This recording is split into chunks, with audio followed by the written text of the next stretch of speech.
this is Catherine from Accelerated Reader. Today I will be reading Mr. Tiddly Plonk Goes to the Zoo by Naomi O'Shea. Before I begin reading, I'd like to give a big thanks to the author for sending me this book to read on my channel. In the description below, I have included links where you may find and purchase this book. Don't forget to like and subscribe.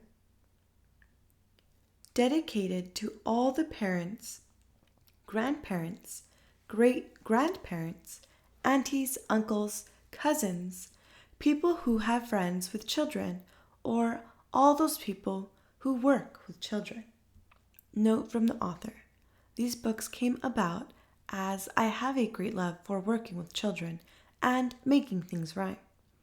Having a bit of sense of humor myself, my utmost goal throughout this book is to make people laugh, whether that be adults reading to their children or slightly older children reading it alone. This book is aimed at 0 to 5-year-olds. I hope you have as much fun reading this with your children as I have had in writing it. Here he is once again, this cool little guy, whose hair is golden yellow, like the sun in the sky. On another adventure, this time to the zoo, always looking for new things to do. So for him to get there, he takes the train, even if reading the timetable is a bit of a pain. He arrives in good time to see the animal show. Then off to feed the penguins he must go. Taking it all in and planning his time, he goes to see the monkeys, who he thinks dance so funky.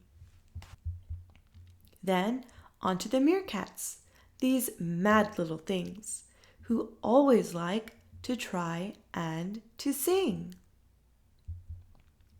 Passing the lions, and then not going far, in order to reach the African zebra. Heading towards the yellow mongoose, Mr. Tiddly Plonk thought it was time for a snooze.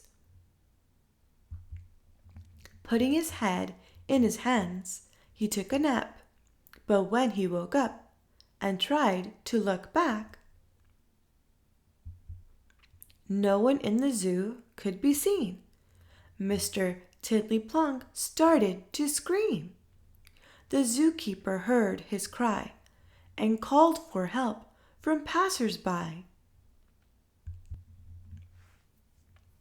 Not knowing quite what had gone on, Mr. Tiddly Plonk did not know that he had done anything wrong. The zookeeper told Mr. Tiddly Plonk it was quite all right, but he had given him a fright. At the end of his day, Mr. Tiddly Plonk asked the zookeeper if he would mind taking a photograph. Receiving the picture, he laughed and he laughed. Sneaking in to the background was the head of a giraffe.